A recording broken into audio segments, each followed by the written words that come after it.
వరి ధాన్యం అమ్మిన రైతులకు 24 రోజులు గడుస్తున్నా ప్రభుత్వం డబ్బులు చెల్లించడం లేదని జిల్లా తెలుగుదేశం పార్టీ ఆధ్వర్యంలో మంగళవారం మల్యాల క్రాస్ రోడ్ వద్ద రైతులతో రోడ్డుపై బైఠాయించారు। ఈ కార్యక్రమానికి ముఖ్య అతిథిగా టీడీపీ జిల్లా అధ్యక్షుడు సాగర్రావు పాల్గొని మాట్లాడుతూ రాష్ట్రంలోనే జగిత్యాల జిల్లా రైతులు వరి ధాన్యాన్ని అధికంగా పండించారని, అమ్మిన ధాన్యానికి 24 గంటల్లో డబ్బులు చెల్లిస్తామని చెప్పిన ప్రభుత్వం 24 రోజులు గడిచినా ఇంకా డబ్బులు చెల్లించడం లేదని, ప్రభుత్వం వెనువెంటనే రైతుల ఖాతాల్లో డబ్బులు జమ చేయాలని, లేని పక్షంలో 2 రోజుల తర్వాత కలెక్టరేట్ ముట్టడిని నిర్వహించడం జరుగుతుందని హెచ్చరించారు। ఈ కార్యక్రమంలో టీడీపీ నాయకులు, కార్యకర్తలు, రైతులు తదితరులు పాల్గొన్నారు।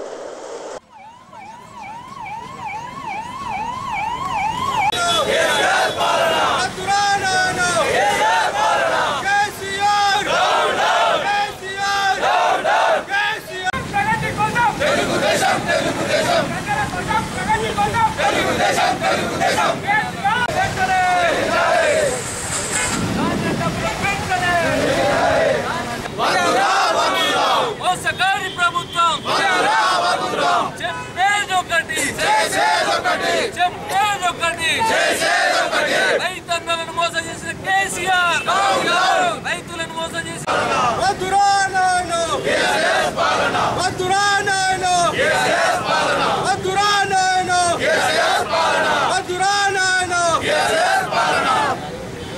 జై తెలుగుదేశం, జై తెలుగుదేశం, జై తెలుగుదేశం, జై తెలుగుదేశం। రైతు వ్యతిరేక ప్రభుత్వం, రైతు వ్యతిరేక ప్రభుత్వం, రైతు వ్యతిరేక తెలుగుదేశం, జై తెలుగుదేశం, జై తెలుగుదేశం, జై తెలుగుదేశం। ప్రజల కోసం, ప్రగతి కోసం తెలుగుదేశం, తెలుగుదేశం, ప్రజల కోసం, ప్రగతి కోసం తెలుగుదేశం। అన్నకు అండరా తెలుగుదేశం జెండరా, రైతన్నకు అండరా తెలుగుదేశం జెండరా, రైతన్నకు అండరా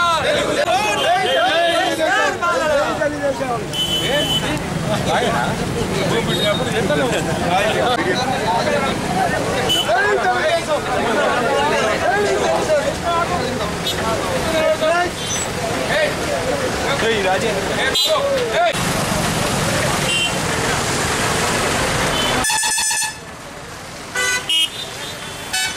ఇది అసమర్థ ప్రభుత్వం, దున్నపోతు ప్రభుత్వం, దున్నపోతు మీద మానబడ్డట్టే।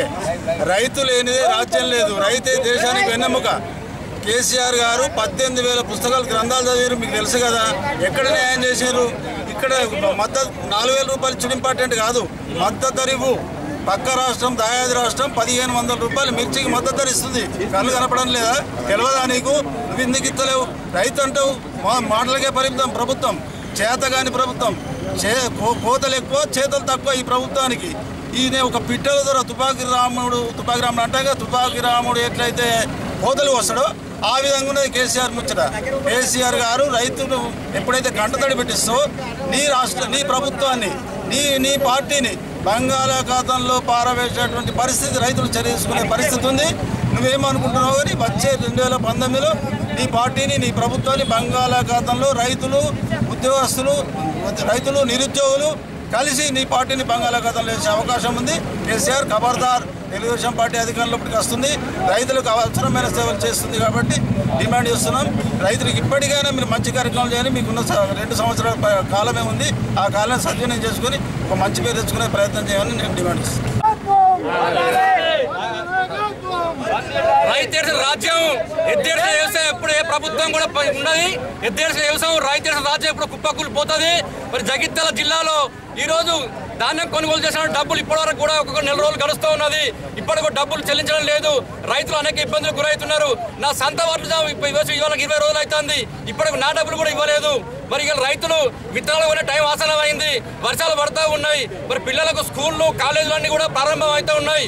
వాళ్ళ పుస్తకాలు కొనాలి, బట్టలు కుట్టియాలి, వాళ్ళ ఫీజులు కట్టాలి। రైతులు అనేక ఇబ్బందులు ఉన్నారు, వాళ్ళందరికీ కూడా వెంటనే ధాన్యం డబ్బులు కూడా ఇవ్వాల్సిన అవసరం ఉన్నది। ఇయ్యని పక్షంలో రైతులు కలిసి పెద్ద ఎత్తున ఆందోళన కార్యక్రమం చేస్తామని చెప్పి డిమాండ్ చేస్తూ ఉన్నాం।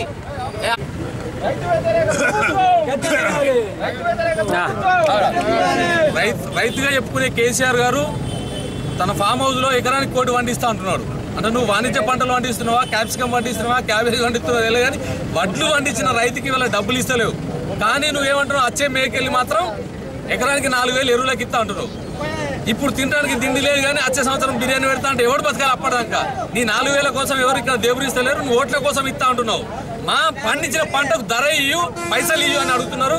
దయచేసి కేసీఆర్ గారు నిజంగా మీరు రైతు బిడ్డ అయితే ఖచ్చితంగా మీరు రైతు కోసం కలుగుతుంది. మీ ప్రభుత్వం కూలక తప్పదు.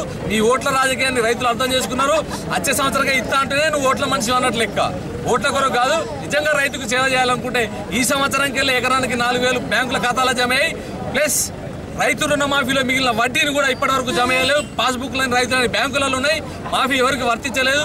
వడ్డీ కూడా బ్యాంకులలో కట్టేసి పాస్బుక్లు రైతులకు ఇచ్చినప్పుడే నువ్వు రైతు శ్రేయస్సు కల్పిన వ్యక్తి అవుతావు. ఏదో మాఫీ చేసినాం రుణమాఫీ అంటే కాదు, తప్పనిసరిగా రైతు రుణమాఫీకి సంబంధించిన వడ్డీ మొత్తం బ్యాంకులలో జమ చేసి పాస్బుక్లు ఇచ్చి రైతులను విముక్తి చేయాలా. అట్లయితేనే నిన్ను కొంత రైతులు నమ్ముతారు. వచ్చే సంవత్సరానికి 4,000 ఇస్తా అంటే ఏ రైతు కూడా నమ్మడని కేసీఆర్ గారిని హెచ్చరిస్తూ, మీ ఓట్ల రాజకీయానికి రైతులు ఒకసారి మోసపోయారు, మరొకసారి మోసపోరు.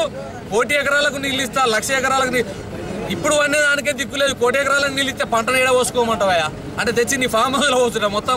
ఈ వీటికే దిక్కులేదు పైసలు ఇవ్వడానికి. 1,00,000 ఎకరాలు బాగానే వండిస్తా అంటే ఇప్పుడు వండించిన పంట జగిత్యాల జిల్లాలో యావత్ భారతదేశంలో హైయెస్ట్ పంట పండించారు వరి ధాన్యంలో. మరి ఏమైంది? పంట పండించిన రైతు కూడా ఇవాళ ఏడ్చే పరిస్థితి. కాబట్టి ధాన్యం పైసలు తక్షణం ఇవ్వాలి. ఓట్ల రాజకీయం కాదు, రైతుల పరిస్థితి అర్థం చేసుకుని ఇవ్వాలని కేసీఆర్ గారిని హెచ్చరిస్తున్నారు.